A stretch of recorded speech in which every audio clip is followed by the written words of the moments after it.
Okay, let's see what the warm-up session brings us. Remember, Jeremy, Peter and myself will be here on Master, bringing you alternative pictures, comments and interviews from those available elsewhere. Ben Edwards and John Watson are commentating on Super Channel, although we'll be dropping in on them now and again. And of course, it's only here that you can hear and see those fly-on-the-garage wall interviews with all the main players. And they're ready to go, and it's a McLaren, and it's Jeremy to tell us which one.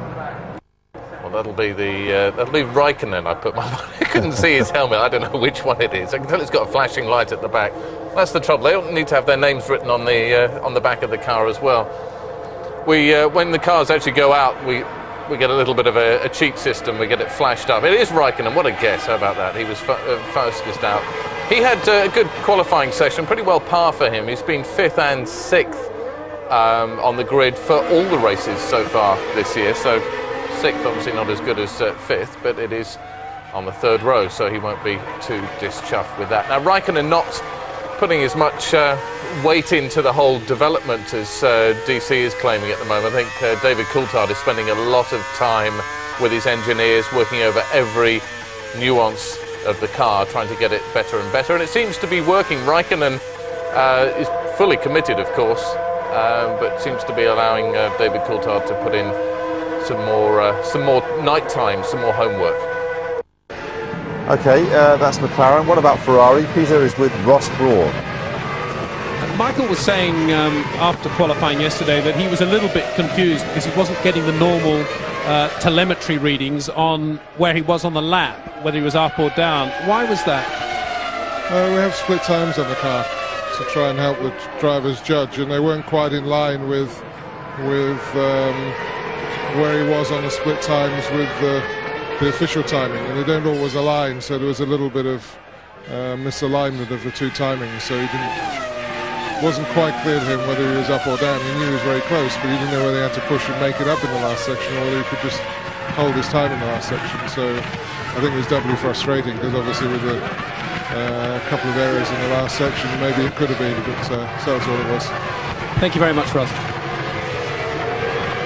It's really interesting what he's saying, because most people, if they were out there trying to go as fast as they could, would be concentrated on the line, on getting it right through every possible corner, not on how they'd done on the previous split times. But it obviously had an effect, and Michael not as quick as we expected him to be. He was so fast through the first two sections on his qualifying lap yesterday. On cloudy days, I don't know if this one qualifies yet, we get these looking back at the cockpit camera angles, and you see Michael's eyes quite clearly through the visor, and he's forever looking down. It's as though he's playing a video game like the three chumps we had on earlier on. There is a huge amount of information now available to the driver. If we get to see the steering, well, one of the steering wheels on Sky Button 7 in the pits channel, you can see it lying on top of the McLaren there, but there are a huge number of buttons and a huge amount of data available to the driver. They can change setup of the car, they can change fuel mixtures, there's radio buttons, all sorts of things. There's water button on there. So it's not just a case of keeping an eye on the road ahead. And as you say, you see Michael's eyes down a lot of the time, concentrating on what's going on. You see the lights flash up as well. So when he changes gear, the pedals just behind the steering wheel is what he uses to change gear with. So there's a lot there to be concentrating on. So a driver is no longer just concentrating on the road in front. All the cars have been out for a quick bedding in lap. They've come back in. Barrichello, the only driver out on the track at the moment.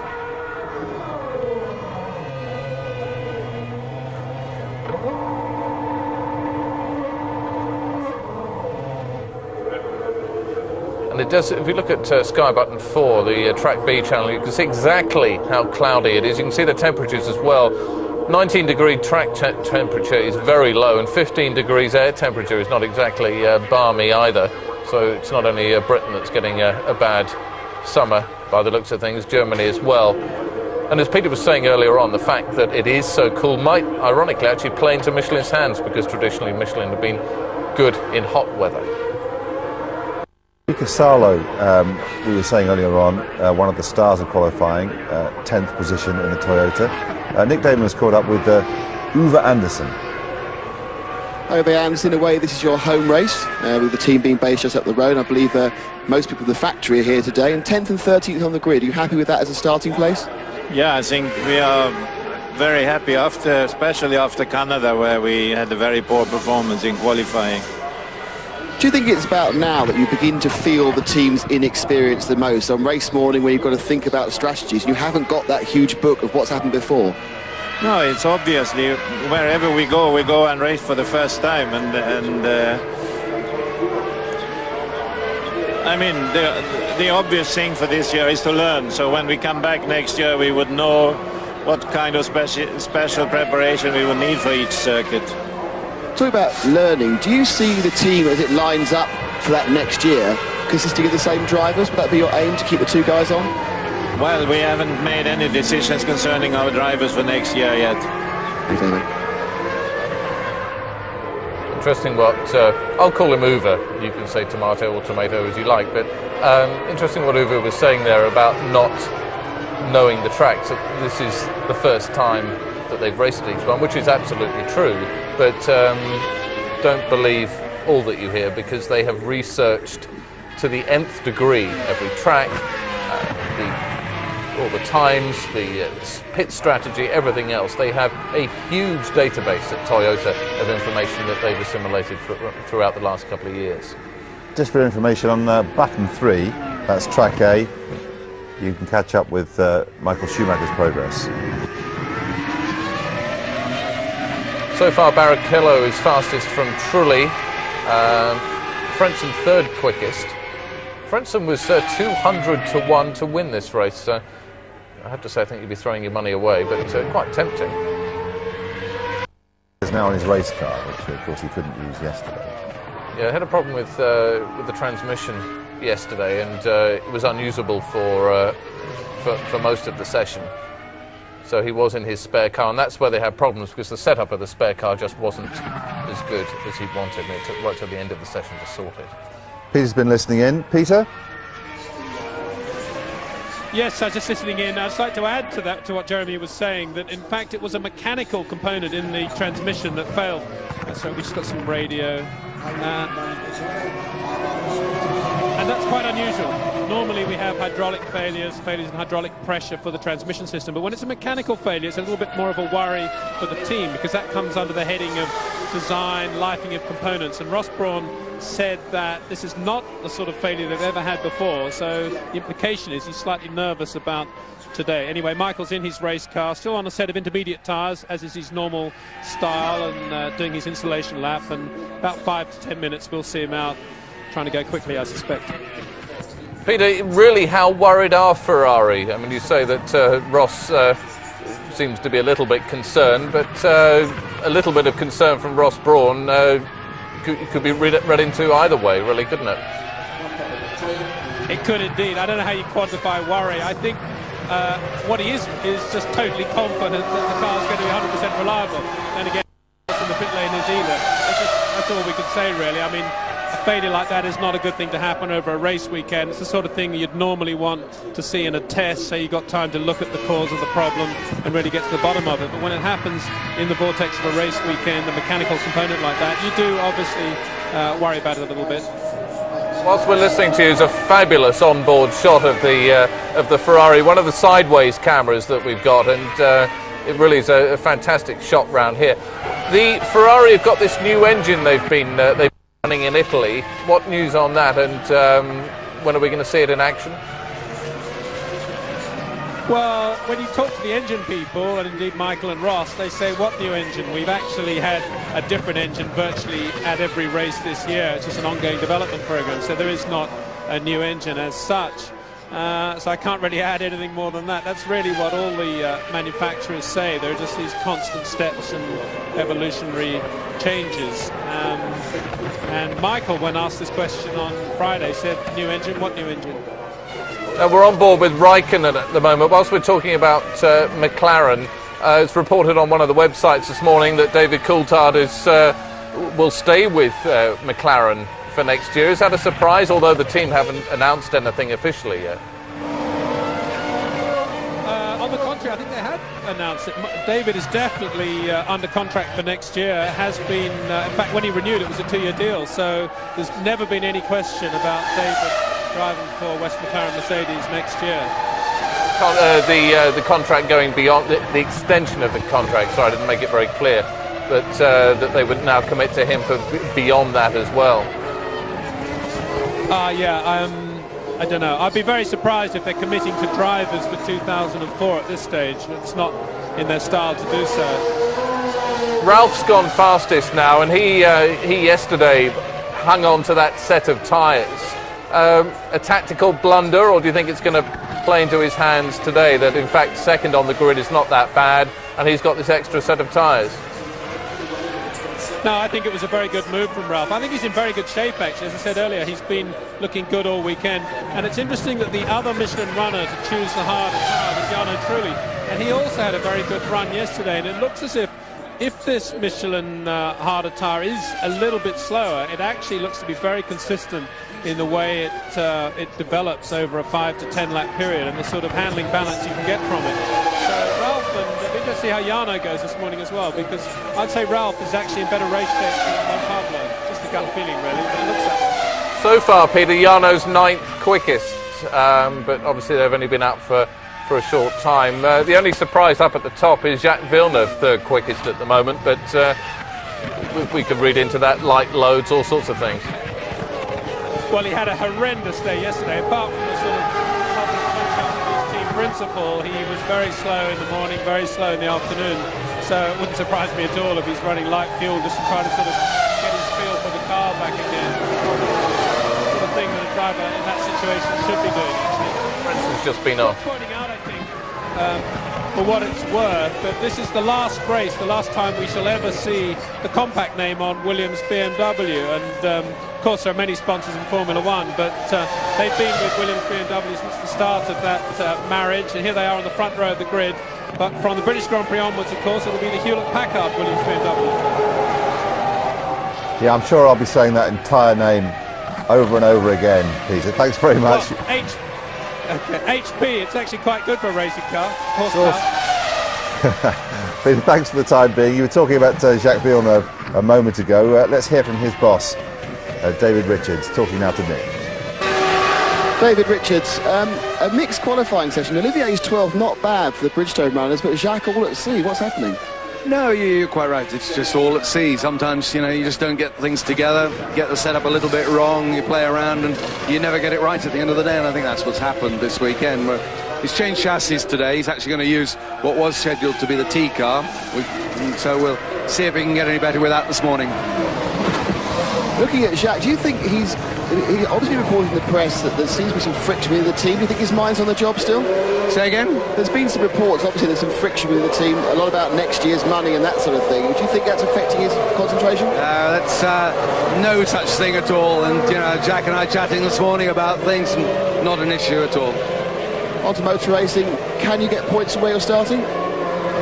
It's going to take a bit of attrition up front and a bit of determined driving from the Olivier probably, but anything can happen, can't it?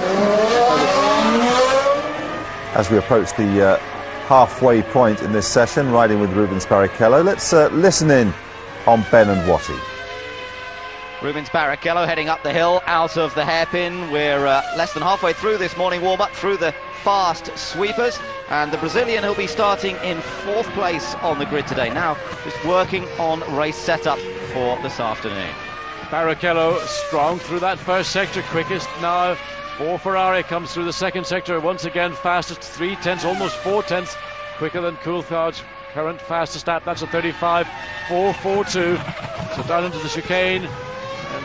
Barrichello, unlike maybe Ralf Schumacher, one or two others, not as aggressive on the entry, which I think helps him, because if you're too aggressive on the entry, it does unsettle the car so much.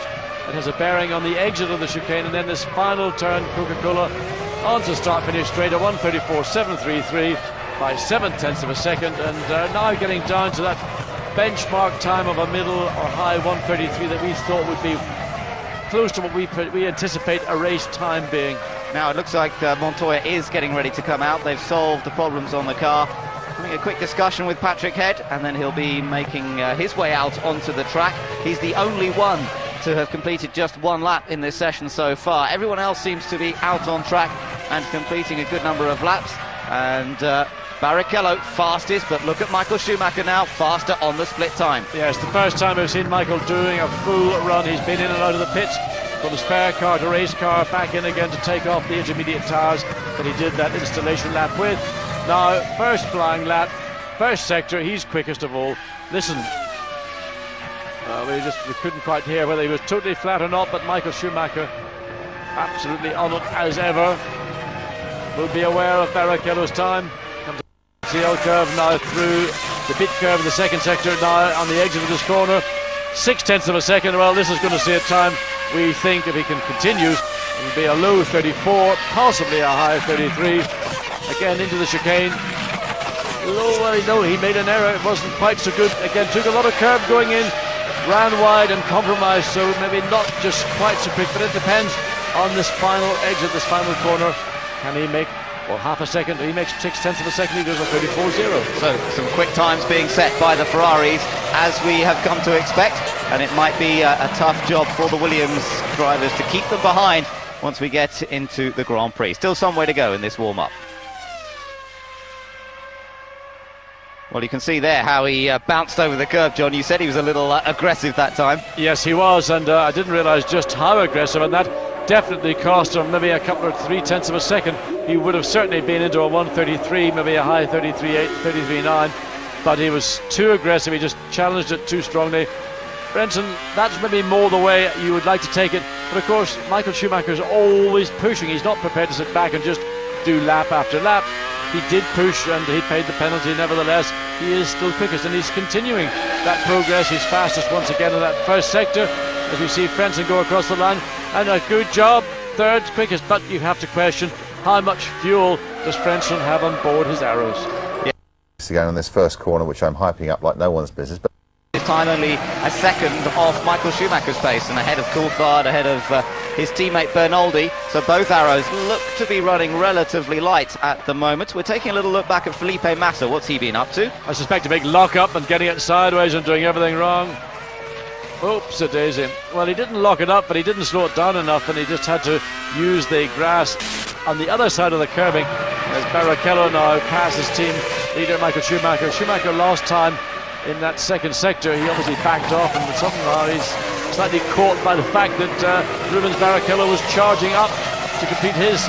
This is his 7th lap. He's now onto an 8th lap, and he's 0.3 of a second slower. Let's watch again. Well, that's why Michael, he decided, well, he was wrong on his first flying lap. He decided that I wasn't going to go through the second one, and what's he doing? I mean, something strange that Michael should have a problem twice in the same corner in consecutive laps. Yes, that's right. This is where he made a little mistake in qualifying yesterday, just trying to brake that little bit later, but the heavy car doesn't want to know. I'll tell you why. If he turned the car, it was going to spin. He could feel the car. You could just see the back end under braking was beginning to drift out, and he knew the speed he was carrying. The only thing he could do was get off the brakes and go straight. There's the look. There it is. There's the oversteer. So he decided the right thing to do is not to attempt to go through and maybe potentially damage the car underneath, but just to straight line it. And it just shows you how finely balanced the Ferrari is, that even that minute amount of speed, just enough to kick the back out. And Barrichello fastest in that first sector, goes through the second sector, a personal best, but certainly going to give us a time closer to Michael Schumacher than we've seen so far this morning. Yes, he's 0.3 slower than his teammate currently, but this should put him a little closer, I would think. Still a little way to go in this morning's warm-up. The two Ferraris on their Bridgestone tyres in these fairly cool morning conditions, going very quickly indeed, and with the amount of cloud around, maybe we're not going to see a much rise in temperature. He goes fastest overall, in fact, so the two Ferraris swap positions up at the top of the timesheets. Yes, and the 33.819. And the cars, teams, drivers getting down to these times, well, I think reasonably quickly. We've still got 11 minutes of this session remaining. Michael Schumacher still out on track. He's completed a slower lap. Let's look again as the two Ferraris run together. Michael pulls over to the left. Let's Rubens Barrichello. This is a lap ago. It was on this following lap, Barrichello, the lap he now is about to start. was the lap, and again pulls over to the right-hand side of the track, because that's where he's going to start. I mean, I've seen now part of what we saw coming from the Toyota from Ignatius' car was the underbody. Some of that dust was actually from the underneath of the car.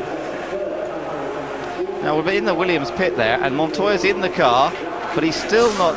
Oh, he's now getting ready to come out. They've just taken the video screen away, and it looks as though he's giving the signal to fire up. But it's taken a long time for them to get this car ready for him to run in this morning's warm-up. Matthew White, his chief mechanic there, just waiting for everybody to be ready before dropping the car down onto the ground. And here we go, Montoya at last, John, getting a chance to try this machine in anger. Now clearly there was a problem for Montoya, but the way that the method was very logical, very controlled, very calm, the way the engineers were working on it. But you can imagine Montoya's sort of emotions churning. But Michael Schumacher is about to reclaim that fastest time of the day so far in this unofficial practice session. He goes 1:31.366, a massive. 1:33.436. We're looking at the sector time. 1:33.436. So an improvement of 0.3 of a second over Barrichello, and Michael getting it all back together. Look at Villeneuve. He's popped up to 4th place. You wonder how much fuel they might be running on the BAR Honda, because he starts down in 19th. Yes, but Villeneuve was very outspoken. He felt that his race car, he's got a brand new chassis this weekend, and he was saying, sometimes brand new chassis just don't work. Can't you imagine that sort of information coming from the BAR team on top of all the other issues they've been discussing? Maybe he's got a car with a low fuel load on board. Maybe the team have given him the spare car. We haven't had a chance to find that out from the pit lane as of yet. But Villeneuve disappointed with his way down. He's starting 19th, and that's on the 10th row of the grid. Suddenly leapt further forward. Now Fisichella here, he had a torrid time in qualifying yesterday. Nothing really specific. He just could not get the car to his liking. This time he's doing better. He's 7th fastest this morning so far. Looks as though he may well improve on this lap as well from 7th. He's just behind Heidfeld and Coulthard in the times. I wonder if Gary Anderson has come up with some magical answers. 4th fastest for Fisichella, so that's much better as he chases a 4th point scoring finish here this weekend in a row. He's had 3 5th places in a row, which has really boosted Jordan, and this weekend it's going to be tough for him, starting down all the way in 18th position. Yes, and very much a question, I think, of do they go for a two-stopper, or do they just sort of fill it up and just take their chances and let the event or the positions come to them? I don't think Fisichella is going to be able to do an awful lot starting back in the 9th row of the grid, as we see Montoya for the first time go onto a flying lap, and the Colombian cannot be very happy with his situation. He worked hard to get that pole position by 9,000ths of a second from his teammate Ralf Schumacher. So to Williams BMW lockout. Sorry, I didn't get a lap he's pushing. on the out lap. If it fits in, please do it on the in lap.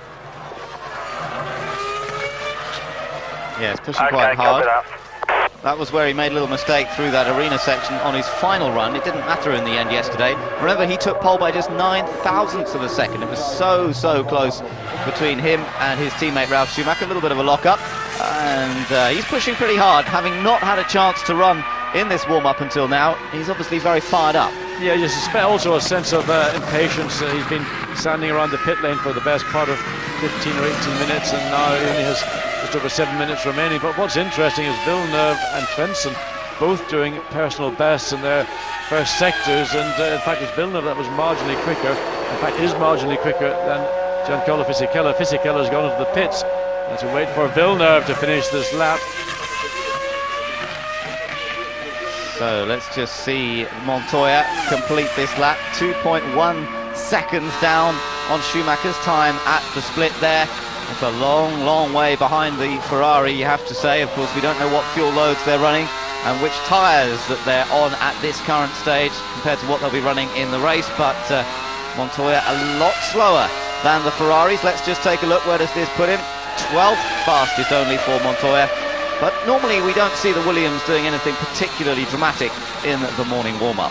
And also that is his first flying lap after all, whereas everybody else has had the opportunity to do certainly between 8 and 10 laps.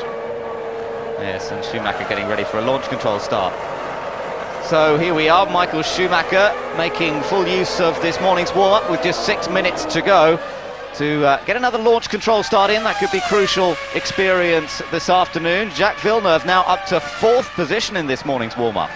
And the car and Villeneuve looking very much happier. Again, we have to say we don't know how much fuel Villeneuve has on board, and we suspect he's running on a fairly light load. His lap time 1:35.103. His teammates off the road here, John. Olivier Panis has has a new section of circuit.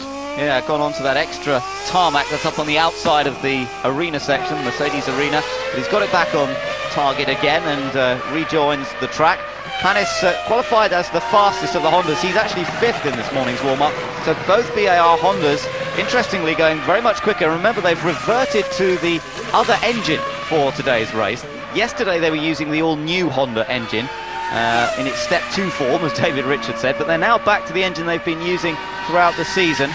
Don't know how much fuel they've got on board, but certainly both BAR Hondas are well up. And the thing I think that's important for BAR is that both drivers are running within a few hundredths of a second of each other, again indicating that maybe there was a problem for Jacques Villeneuve with the car, that brand new chassis. Remember your ramp, keep pushing for the tyres. Remind me later in the lap if for any reason. Open up. So communication between Williams and Montoya. Patrick Head keeps a close eye on the times. Certainly the times of the Williams a lot slower than those of the Ferrari at this stage. Gerhard Berger watching from the middle of the pit garage here today. As we wait to see whether Williams are going to be able to withstand the threat of those two Ferraris which will be starting behind them today. Michael Schumacher started this run on a very fresh, if not a new set of tyres. Certainly they look well cleaned up by the Bridgestone engineers, so we have a look and see whether Michael is going to continue this progress of dropping down. He's a 33.4 currently, fastest of all the field. Again, looks so composed, relaxed. It's such an easy job driving a Formula 1 car for this 4 times world champion. Yeah, absolutely at home. And there it is, a tenth of a second up then. Yep, he's faster again on the first split. Let's ride with him for a moment here. Just briefly heading down towards the hairpin. Huge grandstands all the way around this section of the track. Massive number of Ferrari flags. And the German fans cheering their man on, although Montoya gets a pretty good reception from a number of them down there. Schumacher again looking quick. Yes, and it's the car that looks so good through that uphill S's. You can see the stability the car provides the drivers. It's just so easy in relative terms for Michael Schumacher, Rubens Barrichello. And again, look at that, 4/10 of a second up. I mean, this is going to be maybe a high 1:32 at the pace Michael Schumacher's running. Very, very fast indeed, once again for Michael Schumacher. The two Ferraris are looking in fantastic form here at the Nürburgring this morning, but it could be a different story later on with temperature change, perhaps a weather change as well. Still the chance of rain, don't forget. Across the line, Michael Schumacher goes into the 1:32s, so another very, very rapid lap from the man who'll be starting in 3rd place on the grid here this afternoon. Frentzen popping up to 3rd as well. Well, Olivier Panis now on track as well. We're looking at David Coulthard here. Let's see, that puts him 3rd. That's a good effort from the McLaren Mercedes driver. Yes, and further down the field, Mark Webber, 10th quickest in the Minardi in a 1:35.6. But then I think what we've been watching from Ferrari is clearly a different strategy than we're seeing from, let's say, Coulthard and the McLaren, Raikkonen, his teammate, or for that matter, the two Williams drivers. And clearly, looking at the times of Ralf Schumacher, 1:35.7, Montoya 1:35.9, Montoya now back into the pits, and again, he doesn't look particularly happy, but of course the team said, don't worry about it, we know what we're doing. Trust us, you trusted us in qualifying, we got it right for you there, we'll get it right on Sunday. So I would say that Ferrari have got to be running relatively low fuel, certainly indicative of a 2-stop, whereas the case of the Williams, they must be running with a 1-stop fuel. That can only be the explanation for the difference in times. Ralf Schumacher again, yes, look at that, John, some well over 2 seconds slower than Michael Schumacher, 2.7 seconds, and that puts him down in 12th position. So the two Williams drivers, both outside the top 10, both running with a fair bit of fuel on board, presumably. Looking at Kimi Raikkonen here, and Kimi currently 5th fastest, his teammate David Coulthard 3rd fastest. Remember, Barrichello's on another lap though, and looking to go even further, faster, perhaps even beating his teammate, although he's got to find about a second to do that. Well, certainly Ferrari not shy to show their hand as Kimi Raikkonen runs out to the very edge of the track, goes now fourth quickest, so it's again Ferrari, McLaren, Arrows in fifth, BAR sixth, BAR seventh, Jordan Kimi eighth. Raikkonen's decided to go the long way. And Jensen Button too. Yes, running very wide through the new section. I think that's Trulli, actually. It is Trulli, yes, it is. Jarno Trulli, the Italian, who's gone wide. So people getting a bit carried away there, and that's what we might expect to see in the race at several times. Watch Barrichello, though. Faster than Schumacher again. Look at this on the second split as well. So it looks as though Barrichello may well end up this session as fastest, although Michael's still on track. The car very, very good through the chicane. Rubens not as aggressive on the entry, but gets a very good thrust off the corner again into that final curve. Pulls over to the right to start that cleaning process. Does a 32.6, 0.3 of a second faster than his teammate. So again, the Ferrari's showing a tremendous pace here this morning, and that puts Rubens Barrichello a full second and a half faster than David Coulthard in third. Now, do you think Ferrari are playing a game of bluff here? They've had both cars running clearly on low fuel loads. Are they going to try and maybe double bluff Williams or McLaren into thinking, hold on a second, they're going to go and do a two-stopper, so what we'll do is something different? And it's almost like a game of chess. You feel that, I just think that Ferrari are doing one thing here now. They've done it very graphically to try and maybe create a change of thought or a change of mentality for Williams principally. I think McLaren less so, because at the end of the day McLaren have not got the out-and-out pace as yet that the Williams BMW package has got. No, that's right. If you look at the comparison between the McLaren and the Williams, which is probably more relevant in a way, Coulthard a 34.143 there. That's a slight improvement in time, virtually the same as what he had done before. Compare that to the faster the Williams, Ralf Schumacher 35.6, so 1.5 seconds faster. Now that we know that the Williams is not 1.5 seconds slower than a McLaren. Then what we know is that Mark Webber, who's 13th, and Ralf Schumacher, who's 14th, we do know that the Minardi is not a thousandth of a second faster than the Williams, and that's being respectful to Mark Webber, who's done a great job, and to Minardi, who are really fighting as Eddie Irvine discovers the limits of the braking and grip of turn one, and well, Eddie will put that into his onboard computer, in other words, thing he calls a brain, and we once again see Kimi Raikkonen following Irvine. Now, maybe in fairness to both drivers, is there something on the track, or they just maybe just trying something? Now the flag is out. This is Jarno Trulli a moment earlier, where Irvine and Trulli maybe just doing something, bearing in mind where they're starting in the field to go down the outside. How much grip is there? It could be something as simple but also well thought out as that. Tires become better now, so more front grip. Not a huge difference, simply better traction, more grip in the rear. But you feel the weight through the high-speed parts which the car becomes slightly more nervous. Through 5 and 8 and 9. So Ralph giving all the feedback required to the engineers as they now work on a race setup for the Williams. Takuma Sato has been doing well so far this weekend, and ending up with the 6th fastest time there, John. So maybe things beginning to come his way a little bit. Out qualifying Fisichella, and 6th fastest in this morning's warm-up, again just ahead of teammate Giancarlo Fisichella. This afternoon. Well, of course, I hope so. We all want a great race, but chatting to Pierre de Pasquet of Michelin a couple of days ago, and he said that one of their senior partner teams, which I guess means either Williams or McLaren, had said to him recently that there's no question in race trim on race tyres, the Ferrari at the moment is about 1.5 seconds a lap quicker. Seems an awful lot, but if that's the case, that's reflected in the warm-up this morning. That's a massive amount. That's hare and tortoise land, isn't it? A second and a half. Maybe it wasn't so Freudian to say minute and a half, but a second and a half a lap is the realms of we might as well give up and go home before we've started. Well, yeah, to some extent, but as I was saying earlier, if you can get on the front row of the grid ahead of the Ferrari Bridgestone combination, anything can then happen, as we now see today. I mean, P3, P4 is not a comfortable position for Michael and Rubens, so it's a long way to go yet. We were seeing some very aggressive attacking of that chicane on the warm-up this morning. Is that, do you think, going to be the downfall of some drivers? We've seen a lot of them go straight on there, and a lot of them even get up onto two wheels going through it. potential for damage? Yeah, that's right. I mean, it seems you can get away with it pretty well. We saw Michael straight line it in the spare Ferrari there, obviously taking a lot of risk. And the next lap he went even quicker, so you can get away with it and it doesn't even damage the car. Mind you, Michael's pretty good at avoiding the curbs and using the grass instead. Peter, thanks very much. We'll move on to the Jordan pit. Good news for them this last half hour. 6th and 7th. Gary Anderson now talking to Nick Damon. Gary Anderson, big improvement today, 6th and 9th. Is that really the weather suited to Bridgestones better?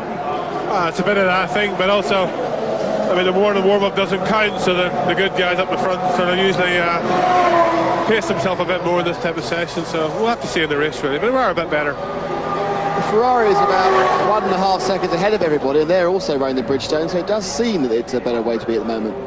Yeah, I mean, they've obviously got a very good handle on the tyres, and I'm sure they are, in these conditions, a better tyre.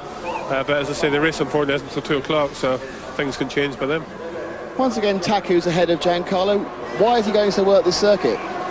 He's been here before. He's been here before, basically, so the track's not new to him, and the new complex is new for everybody, so I think it's more equal terms. He's been building up to the last few races. He's doing okay. Gary, thanks a lot. See, no problem with Takuma. Never was any problem. We never said there was. No, and there's no dispute on the fact that he's fast. It's just a question of how long it takes him to realise when not to go quite so fast. Exactly. All that's been going wrong is that he doesn't know his personal limits yet, or the limits of him compared with the car. And his speed has never been in question. He's an exciting and a very quick driver, but sometimes he goes over the limit. OK, let's enjoy the highlights of the last half an hour. Or Minardi once again. So really a very interesting warm-up. Let's take a look back now over some of the highlights of this session. A session which saw the enthusiastic fans trying to wake themselves up at this early hour and get ready for their first view of particularly Michael Schumacher, the star here. The Scotsman, David Coulthard and Alan McNish prepared as the Germans, the other Germans in the race, of course. We mustn't forget Nick Heidfeld, Heinz-Harald Frentzen and Ralf Schumacher also with their supporters here this weekend. Everybody, as usual, out on track at the beginning of the warm-up to get a feel for the spare car quite often. The first opportunity for the teams to run the spare car over the weekend, and for those mechanics who've been hard at work on the spare car all weekend. If it wasn't used in qualifying, now it's its first chance to be out on track and check everything is okay. It might be the sort of race today where the spare cars could even come into action. If there's a big problem at the start and an accident in that first corner, everybody will be rushing back to the pits and hoping for a restart and the spare car can be used. Well, there's one of the problems that we've seen throughout the weekend, that final left-hander in the new section of circuit, Ralf Schumacher locking it up. Very critical corner, I believe, because it leads onto that right-hander that leads back onto the old circuit. But Kimi Raikkonen very quickly up to speed. Michael Schumacher spending time jumping between spare car, race car, and then when Michael Schumacher did go out and pit out onto track, was instantly quickest. Frentzen, well, I think he went to sleep going around the forward curve, but he suddenly woke up and got it back into order. But and Pablo Montoya in problems with his race car, sitting in the pits for the best part of 20 minutes. Yes, it was a long time before we saw the Colombian take to the track, and in the meantime the Ferraris just putting in lap after lap. Michael Schumacher struggled a bit with the chicane a couple of times, but it didn't seem to slow him down. And we also saw Barrichello trying to clean up the right-hand side of the track, where the even-numbered cars starting today will have to make their grid start from. Of course, Montoya and Michael Schumacher will both be on the clean side of the track, on the outside. Fisichella and Jordan looking a little happier today with both of their cars up into the top 10. And Michael Schumacher, as ever, using every opportunity to test every system on the car. This was Panis when he went off, but he also putting in a pretty quick lap, and both Villeneuve and Panis showing much more strongly in the warm-up. Well, Schumacher also making an error down in turn one. Eddie Irvine followed, and then we're going to say, well, we did see also one of the McLarens, Kimi Raikkonen, doing the same thing. Frentzen flames licking out of the rear exhaust. That's just a little bit of over fueling going into the system, and that just burns off when the engine is on the overrun into turn one. Barrichello set the pace in this morning's warm-up, 1-2 for Ferrari. That's how they will be hoping to finish the race this afternoon.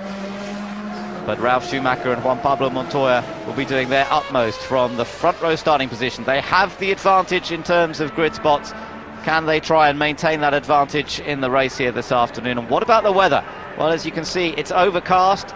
The humidity has dropped down a little bit, and perhaps we will be in for a dry Grand Prix after all here this afternoon. The view of the Nürburgring Castle and of the old circuit as well, where so many people have parked up and camped around over the course of this weekend.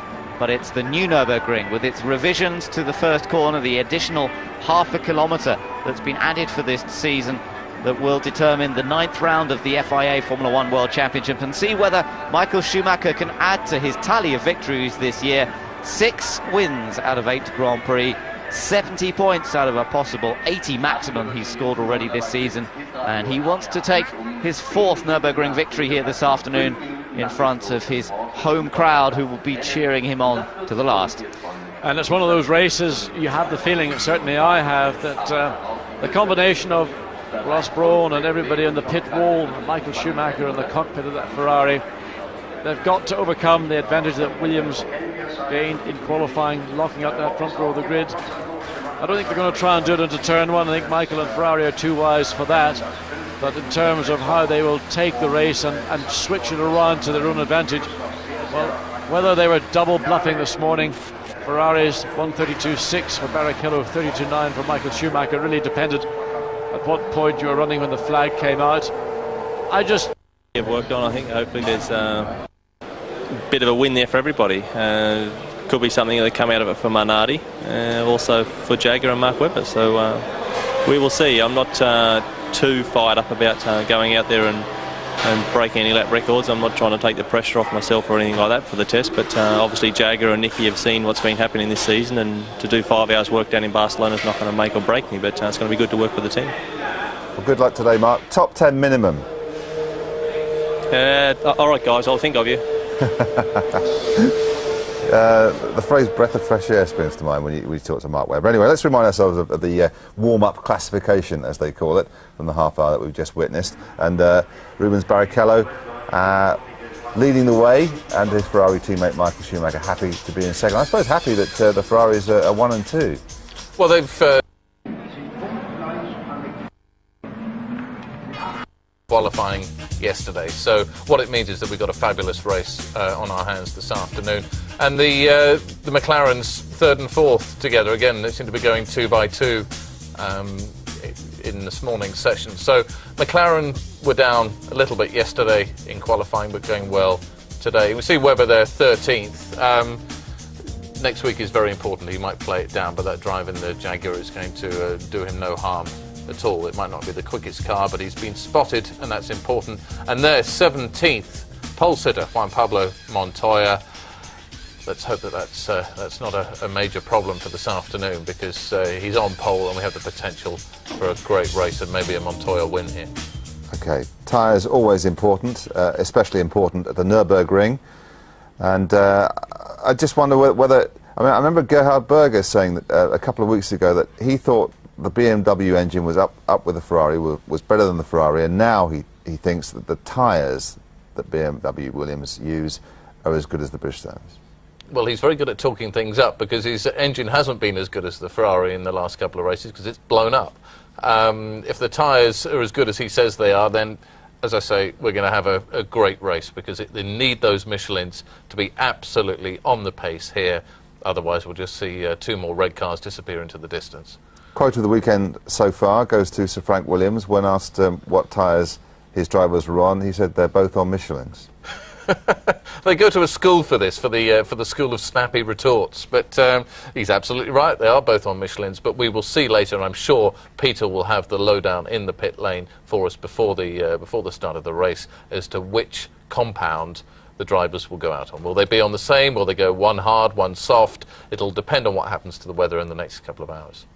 Complaints amongst some of the top teams using Michelin that, unlike Ferrari, who appear to have Bridgestone working exclusively for them, although it's not exclusive, but it appears to be part of their package, the same doesn't apply to them, and they have to sort of get what the others want sometimes. Well, it's a completely different situation, because even if Michelin work with just one of their teams, at the moment the tyre is just not there. So they're hedging their bets, they're working pretty well equally with both McLaren and Williams, because McLaren and Williams are pretty well level pegging at the moment. And it would be silly just to put all their eggs in one basket, and also they would alienate those other teams. They don't have that luxury that Bridgestone have with Ferrari, where it is quite obviously the best car on the track, and it makes sense to go with them and to do with whatever Ferrari want, because at the moment they're going to be world champions, both manufacturers and drivers, this year. Well, we'll stay with tyres for a moment, because Peter has caught up with Pierre Dupasquier, who knows all about things Michelin. Yeah, very interesting warm-up session. What do you make of the times this morning? Depends what you expect from the warm-up. Is that a qualifying session to set up the car, or is that do you run 100 kilos in the car? It depends. It makes 3 seconds difference. And see, there's one thing you have to keep in mind, is that in this business there is never any miracle, a way or another one. Thank you very much, Pierre. Nothing more to say. Thank you. Nothing more. In fact, that's quite short for him, isn't it? He's normally, he's waxing eloquent. I'd say the less Pierre Dupasquier says, the better they're doing, because he's focused, and Michelin need to be focused right now, because they're behind, they're trailing, and Bridgestone, if you look at it big picture, have the edge. So he needs to get it all sorted, and this is going to be a very important weekend for Michelin. Well, Peter is a busy lad. He's wandered down the pit lane, I'm told, and he's caught up with Pedro de la Rosa in the Jaguar garage. Pedro, haven't spoken to you much this weekend. What's been going on? Oh, it's been eventful. We had a good Friday. Yesterday I didn't run in the whole morning. I only did one time lap. Then in the qualifying thing, we did a very good job to get a 16th out from the car. It's a good grid position for us, really. We were not expecting to be there, and it's going to be a very, very hard race here for the tyres, especially because Michelin have brought very soft compounds, and we've done a lot of tyre scrubbing for the race, preparing the tyres, and the tools, well, the 3-4 new corners have added more degradation on the tires, and they are very, very hard on brakes and especially on the tires. So, contrary to normal pattern, would it be better for you if the ambient temperature was a bit cooler? I think it's always better for the Michelin to be hotter. I mean, we don't need to have a Malaysia here, but a little bit, if we increase the track temperature by 5 to 10 degrees, that would help our tires, because no matter how soft they are, they always work better in the warm conditions. Does all the talk about drivers and drivers testing for Jaguar distract you at all over a Grand Prix weekend? No, not for me. I'm very happy to be in Jaguar Racing. I'm staying here for next year, and I'm really looking forward to it. So, just rumors are for the rest. Thank you very much, Pedro. Don't believe in rumours here. Now, in Canada, we didn't see the Porsche cars, but they're back today.